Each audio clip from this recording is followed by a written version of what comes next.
வணக்கம் நண்பர்களே, இது உங்கள் வில்லேஜ் டேட்டாபேஸ். நம்ம வந்து பார்த்தீங்கன்னா மங்களூர்ல இருந்து கோவாக்கு வந்து பார்த்தீங்கன்னா ரோட் ட்ரிப் போக போகிறோம். போகிற வழியில் இருக்கக்கூடிய உடுப்பி, முருடேஸ்வர், கோகர்ணா இந்த மாதிரியான இடங்கள்லாம் சுற்றி பார்த்துக்கிட்டே நம்ம கோவா போயிட்டு கோவாவில் ஒரு 2 நாள் தங்கி அப்படியே நம்ம வந்து சுற்றி பார்க்க போகிறோம். ஸோ இது வந்து பார்த்திங்கன்னா ஒரு சூப்பரான ரோட் ட்ரிப்பு.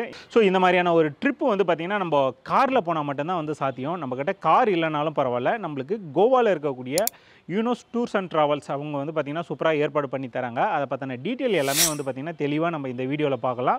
ஸோ வாங்க நம்ம அப்படியே வீடியோக்குள்ளே போயிடலாம். ஸோ நம்ம கோவாவை சுற்றி பார்க்கணும் அப்படின்னதுமே நம்ம நேராக வந்து பார்த்திங்கன்னா கோவா போயிட்டு அங்கே 2 நாள் தங்கி சுற்றி பார்த்துட்டு ரிட்டர்ன் வந்துடுவோம். ஆனால் இப்படி ஒரு ரோட் ட்ரிப் வந்து பார்த்திங்கன்னா நம்ம ட்ரை பண்ணி இருக்க மாட்டோம். அதாவது கார் இருக்குது, காரில் போய் சுற்றி பார்க்கலாம் அப்படின்னு நினைக்கிறவங்க இந்த மாதிரியான ரோட் ட்ரிப் வந்து தாராளமாக போகும்போது வழியில் இருக்கக்கூடிய அந்த சுற்றுலா இடங்கள்லாம் பார்த்துக்கிட்டே போகிற மாதிரி வந்து நம்ம பிளான் பண்ணியிருப்போம். ஸோ இந்த ட்ரிப்பை பொறுத்தவரை நம்ம வந்து மங்களூர்லேருந்து தான் வந்து ஸ்டார்ட் ஆகும். அதாவது கர்நாடகாவில் இருக்கக்கூடிய மங்களூர் அப்படின்னு சொல்லிட்டு ஒரு சூப்பரான இடம் வந்து இருக்குது. அங்கேருந்து தான் வந்து ஸ்டார்ட் ஆகுது. நம்ம தமிழ்நாட்டில் எங்கே இருந்தாலும் சரி, சென்னை டு மங்களூர் வந்து பார்த்திங்கன்னா ட்ரெயின் இருக்குது, ஏகப்பட்ட ட்ரெயின் வந்து இருக்குது. அதே மாதிரி நம்ம பெங்களூர்லேருந்து வந்து பார்த்திங்கன்னா மங்களூருக்கு டேரெக்டாக ஸ்லீப்பர் கோச் பஸ் வந்து இருக்குது. இல்லை நம்ம சென்னையிலேருந்து மங்களூருக்கு வந்து பார்த்திங்கன்னா மதியம் 1 மணிக்கு வந்து வெஸ்ட் கோஸ்ட் ட்ரெயின் வந்து இருக்குது. அதில் ஏறணும் அப்படின்னா மறுநாள் காலையில் 6 மணிக்கெலாம் வந்து மங்களூர் ரயில்வே ஸ்டேஷனில் போய் நம்ம ரீச் ஆகிடுவோம். அங்கேருந்து அப்படியே வெளியே வந்ததும் நம்மளுக்கு கோவாவிலேருந்தே வந்து பார்த்திங்கன்னா வெஹிக்கிள் வந்து ரெடியாக இருக்கும். அதாவது கோவாவில் இருக்கக்கூடிய யூனோஸ் டூர்ஸ் அண்ட் ட்ராவல்ஸ் அவங்க வந்து பார்த்திங்கன்னா நம்மளுக்கு வெஹிக்கிள் வந்து அனுப்பிச்சி விட்ருவாங்க. இதுக்கான காஸ்ட் எவ்வளோ வரும் அப்படின்றது எல்லாமே வந்து தொடர்ந்து நான் இந்த வீடியோவில் வந்து சொல்கிறேன். இப்போ நம்ம வந்து பார்த்திங்கன்னா மங்களூர்லேருந்து உடுப்பி போகிறதுக்கு ஒரு 56 கிலோமீட்டர், கிட்டத்தட்ட ஒரு 1 ஹவரில் வந்து மேக்ஸிமம் போய் ரீச் ஆகிடுவாங்க. ஸோ உடுப்பி வந்து பார்த்திங்கன்னா ஆன்மீகத்துக்கும் சாப்பாட்டுக்கும் பெயர் போன ஒரு சுற்றுலாத்தலம். உடுப்பி ஹோட்டல் அப்படின்னு வந்து நிறைய இடங்களில் நீங்கள் வந்து கேள்விப்பட்டிருப்பீங்க. ஸோ அந்த மாதிரியான ஒரு சூப்பரான இடம். உடுப்பியில் போய் காலையில் டிஃபனை வந்து, அதாவது உடுப்பி தோசையை வந்து நீங்கள் சாப்பிட்டு பாருங்கள், உண்மையாலுமே அவ்வளோ சூப்பராக இருக்கும். அதுக்கப்புறம் ஒரு காஃபி குடிச்சிட்டு நேராக வந்து பார்த்திங்கன்னா நம்ம உடுப்பியில் இருக்கக்கூடிய சுற்றுலா இடங்களை வந்து நம்ம சுற்றி பார்த்தலாம். ஸோ நம்ம உடுப்பியில் ஃபஸ்ட்டு பார்க்க போகிறது உடுப்பி கிருஷ்ணர் கோயில்.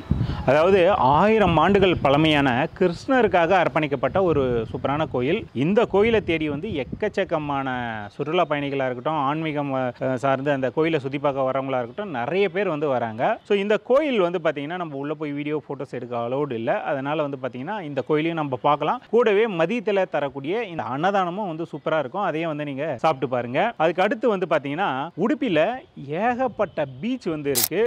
அப்படியே வந்து பார்த்திங்கன்னா ஒரு இடம் நம்ம ஸ்டார்ட் பண்ணுறோம் அப்படின்னா அப்படியே தொடர்ந்து பீச்சாகவே இருக்கும். அது எல்லாமே பார்க்க அவ்வளோ அழகாக இருந்து இருக்கும். ஃபஸ்ட்டு வந்து பார்த்திங்கன்னா நம்ம மங்களூர்லேருந்து உடுப்பி வரும்போதே வந்து பார்த்திங்கன்னா மட்டு பீச் அப்படின்னு சொல்லிட்டு ஒரு வியூ பாயிண்ட் இருக்குது. அதாவது இந்த பக்கம் வந்து பார்த்திங்கன்னா கடல், இந்த பக்கம் வந்து பார்த்திங்கன்னா பேக் வாட்டர், அதுக்கு நடுவில் வெறும் தென்னந்தோப்புகளாக இருக்கும். அதில் நம்ம போகிறது வந்து அவ்வளோ சூப்பராக இருக்கும். அது மட்டும் இல்லாமல் அதுக்கு அடுத்து தான் வந்து பார்த்திங்கன்னா மால்பே பீச் அப்படின்னு சொல்லிட்டு ஒரு சூப்பரான பீச் இருக்குது. இந்த பீச்சை பொறுத்தவரையிலும் நம்ம காரில் போகிறோம் அப்படின்னா அதுக்கான பார்க்கிங் சார்ஜஸ் எல்லாமே வந்து வாங்குவாங்க. இருந்தாலும் நம்ம பார்க்கிங்லேருந்து அப்படியே நடந்து போகும்போது 2 சைடும் வந்து பார்த்திங்கன்னா எக்கச்சக்கமான கடைகள் வந்து இருக்கும். குறிப்பாக அங்கே வந்து பார்த்திங்கன்னா அந்த கடல் உணவுகள்னு சொல்லக்கூடிய அந்த மீன் ஐட்டம்லாம் வந்து பார்த்திங்கன்னா ஈவினிங் டைமில் சூப்பராக வறுத்துட்டு இருப்பாங்க. இல்லை மதிய டைம்லேயே கூட வந்து நம்மளுக்கு கிடைக்கும். அது எல்லாமே வந்து நம்ம சாப்பிட்றதுனாலும் ட்ரை பண்ணலாம். அப்படியே பீச்சுக்கு போனோம் அப்படின்னா அந்த மணலே வந்து பார்த்திங்கன்னா அவ்வளோ வெண்மை நிறத்தில் இருக்கும். அந்த வெள்ளை மணல்னு சொல்லுவாங்களே அந்த மாதிரி தான் வந்து இருக்கும். இந்த பீச்சில் வந்து பார்த்திங்கன்னா எக்கச்சக்கமான சுற்றுலா பயணிகள் வந்து ஜாலியாக குளிச்சு என்ஜாய் பண்ணிட்டு இருக்கிறத நம்ம பார்க்கலாம். இங்கே வந்து சூப்பரான வாட்டர் ஸ்போர்ட்ஸ் ஆக்டிவிட்டிஸ் எல்லாமே வந்து நிறையவே இருக்குது.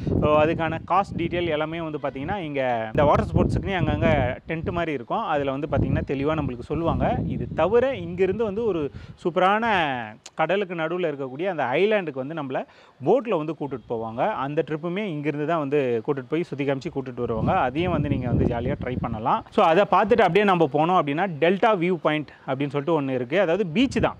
ஸோ பீச் ஓரத்துலேயே ஒரு சைடு வந்து பேக் வாட்டர், இன்னொரு சைடு கடல், அதுக்கு நடுவில் ரோடு போகும். அது வந்து டெல்டா வியூ பாயிண்ட் இல்லை டெல்டா பீச் அப்படின்னு வந்து சொல்லுவாங்க. அதையும் வந்து நம்ம பார்த்துட்டு நம்ம உடுப்பியை சுற்றி பார்த்துட்டு அங்கேருந்து நேராக வந்து பார்த்திங்கன்னா முருடேஸ்வரம் வந்து கிளம்பிடலாம். முருடேஸ்வரம் பொறுத்தவரையிலும் ஒரு 108 கிலோமீட்டர் வரும். அதாவது 2 மணி நேரம் வந்து நம்ம ட்ராவல் பண்ணுற மாதிரி இருக்கும். இப்போ முருடேஸ்வர் போகிறதுக்கு முன்னாடி ஒரு 30 கிலோமீட்டருக்கு முன்னாடியே வந்து ஹைவேலேருந்து லெஃப்ட் எடுத்து ஒரு 25 கிலோமீட்டர் போனோம் அப்படின்னா கொல்லூர் மூகாம்பிகை டெம்பிள் வந்து இருக்கும். இந்த டெம்பிள் வந்து பார்த்தீங்கன்னா பார்வதி தேவிக்காகவே அர்ப்பணிக்கப்பட்ட ஒரு கோயில் தான் இது. மூகாம்பிகை டெம்பிள் அப்படின்னு வந்து சொல்லுவாங்க. ஸோ இந்த கோயிலையும் வந்து நம்ம பார்க்கலாம். இந்த கோயிலை பார்த்துட்டு அடுத்து வந்து பார்த்தீங்கன்னா நம்ம நேராக முருடேஸ்வர் வந்து நம்ம போயிடலாம். முருடேஸ்வர் பொறுத்தவரையிலும் நீங்கள் கண்டிப்பாக கேள்விப்பட்டிருப்பீங்க. மிகப்பெரிய சிவன் ஸ்டாச்சு இருக்கக்கூடிய அந்த கோயில் தான் இது. அதாவது கடல் பேக்ரவுண்டில் மிகப்பெரிய அந்த சிவன் சிலை இருக்கக்கூடிய அந்த கோயில் தான் இது. நம்ம இங்கே இருக்கக்கூடிய அந்த கோயிலோட கோபுரத்து உச்சியிலிருந்து அந்த சிவன் சிலையை பார்க்கறதே வந்து வந்து அவ்வளோ சூப்பராகவும் அட்டகாசமாகவும் இருக்கும். அதை வந்து ட்ரை பண்ணுங்கள் கண்டிப்பாக. அதே மாதிரி பக்கத்துலேயே வந்து பீச் இருக்குது. இங்கேயும் வந்து ஏகப்பட்ட வாட்டர் ஸ்போர்ட்ஸ் ஆக்டிவிட்டீஸ் எல்லாமே வந்து இருக்குது. அதையும் வந்து நீங்கள் ட்ரை பண்ணுறதுனா ட்ரை பண்ணலாம். முரடேஸ்வரை நம்ம சுற்றி பார்த்துட்டு அங்கேருந்து பார்த்தீங்கன்னா ஒரு 77 கிலோமீட்டர், கிட்டத்தட்ட ஒரு 1.5 மணி நேரம் நம்ம ட்ராவல் டைம் இருக்கும். இதை போனோம் அப்படின்னா கோகர்ணா வந்து வந்துடும். ஸோ கோகர்ணாவும் வந்து one of the best place அப்படின்னு கூட நம்ம சொல்லலாம். ஏன்னா அங்கே வந்து எக்கச்சக்கமான பீச்சஸ் எல்லாமே வந்து இருக்குது. அது மட்டும் இல்லாமல் இந்த பீச் ஓரத்துலேயே வந்து ட்ரெக்கிங் போகிறதுக்கான சூப்பரான ஸ்பாட்ஸு, அதுக்கப்புறம் வந்து அட்வென்ச்சர் ஆக்டிவிட்டீஸ் பண்ணுறதுக்கான இடம், அதுக்கப்புறம் பேக் வாட்டர் அந்த கடலில் வந்து பார்த்தீங்கன்னா இந்த போட்டில் போய் சுற்றி பார்க்குறதுன்னு நிறைய வந்து ஆக்டிவிட்டீஸ் அங்கே வந்து இருக்குது. ஸோ இப்போது நான் சொன்னேன் இல்லையா, உடுப்பியாக இருக்கட்டும், முரடேஸ்வரா இருக்கட்டும், இந்த கோகர்ணாவாக இருக்கட்டும், இது எல்லாமே தனித்தனியாக அங்கேயே தங்கி 2 நாள் இருந்தாலுமே நம்ம வந்து அதை சுற்றி பார்த்துட முடியாது. அவ்வளோ இடங்கள் வந்து அங்கங்கே இருக்குது. ஆனால் இது எல்லாமே வந்து பார்த்தீங்கன்னா ஒரே நாள்லேயே நம்ம வந்து பார்த்தீங்கன்னா அங்கங்கே சுற்றி பார்த்துட்டு அப்படியே வந்து பார்த்தீங்கன்னா அன்றைக்கி நைட்டு நம்ம கோவா போய் ரீச் ஆகிடுவோம். நைட்டு கோவாவில் நம்மளை ஹோட்டலில் வந்து கூட்டிட்டு வந்து ட்ராப் பண்ணிவிடுவாங்க. ஸோ இப்போ நம்ம வந்தோம் இல்லையா, இது வந்து பார்த்தீங்கன்னா ஒன்லி நம்மளுக்கு டிரான்ஸ்போர்ட் மட்டும்தான் வந்து கொடுப்பாங்க. அதாவது நம்மளை மங்களூரில் பிக்கப் பண்ணி இந்த இடங்கள்லாம் சுற்றி காமிச்சு கோவா நைட்டு வந்து ட்ராப் பண்ணுறதுலையும் அவங்க பார்த்துக்குவாங்க. மதிய சாப்பாடு, காலையில் சாப்பாடு, அந்த இதெல்லாமே வந்து நம்ம தான் பார்த்துக்கணும். ஒன்லி டிரான்ஸ்போர்ட் மட்டும் தருவாங்க. இதுக்கு வந்து ஒருத்தருக்கு 2500 அந்த மாதிரி வந்து சார்ஜ் பண்ணுவாங்க. அதே மாதிரி வந்து பார்த்திங்கன்னா கோவா வந்துட்டோம். நம்ம கோவா வந்து பார்த்திங்கன்னா ஒரு 2 நாள் நம்ம அங்கே தங்கி சுற்றி பார்க்க போகிறோம். ஸோ இந்த யூனோஸ் டூர்ஸ் அண்ட் ட்ராவல்ஸ் அப்படின்னு சொல்லிட்டு வந்து கோவாலேயே இருக்குது. இவங்க வந்து பார்த்திங்கன்னா தமிழ் பேசக்கூடிய ட்ராவல் ஏஜென்சி கோவால தான் இருக்காங்க. நீங்கள் அங்கே போனீங்கன்னா அவங்க அங்கே தான் இருந்து உங்களுக்கு வந்து எல்லா இடத்தையும் போய் சுற்றி காமிப்பாங்க. ஸோ இந்த யூனோஸ் டூர்ஸ் அண்ட் ட்ராவல்ஸ் வந்து நடத்துறது வேறு யாரும் இல்லை, நம்ம கோவா அபு ப்ரோ தான் வந்து பார்த்தீங்கன்னா இதை வந்து ரன் பண்ணிட்டு இருக்காங்க. இங்கே வந்து பார்த்தீங்கன்னா நம்மளுக்கு காராக இருக்கட்டும், இல்லை நைட் கிளப் போகணும் அப்படின்னாலும் சரி, இல்லை கெசினோ போகிறதுனாலும் சரி, இல்லைனா வந்து பார்த்தீங்கன்னா வாட்டர் ஸ்போர்ட்ஸ் ஆக்டிவிட்டீஸாக இருக்கட்டும், இந்த மாதிரி எது வேணும்னாலும் அங்கே வந்து நம்மளுக்கு தனித்தனியாகவும் சரி, இல்லை பேக்கேஜாகவும் நம்மளுக்கு வந்து சூப்பராக சுற்றி காமிப்பாங்க. ஸோ இவங்க கிட்ட வந்து பார்த்தீங்கன்னா 2 நைட்டு 3 பகல், 3 நைட்டு 4 பகல்னு சொல்லிட்டு நிறைய பேக்கேஜ் வந்து இருக்குது. நம்ம வந்து பார்த்தீங்கன்னா ஒரு 2 நைட்டு 3 பகல் அப்படிங்கிற ஒரு பேக்கேஜ் வந்து எடுத்துக்கலாம். ஸோ இதுக்கு வந்து ஒருத்தருக்கு 6500 வந்து சார்ஜ் பண்ணுறாங்க. அதாவது லேண்ட் பேக்கேஜ், நம்ம கோவா போயிடணும், அதுக்கப்புறம் தான் இந்த பேக்கேஜ் வந்து ஸ்டார்ட் ஆகும். ஸோ இந்த பேக்கேஜில் என்னெல்லாம் நம்மளுக்கு வந்து கொடுப்பாங்க அப்படின்றது வந்து நம்ம பார்த்துலாம். அதாவது 2 நைட்டு வந்து பார்த்தீங்கன்னா அங்கே சூப்பரான ஹோட்டலில் நம்மளுக்கு ஸ்டே கொடுத்துருவாங்க. அதுக்கப்புறம் அங்கே வந்து பிரேக்ஃபாஸ்ட்டு, டின்னர் இது வந்து பார்த்தீங்கன்னா நம்மளுக்கு வந்து கொடுத்துருவாங்க.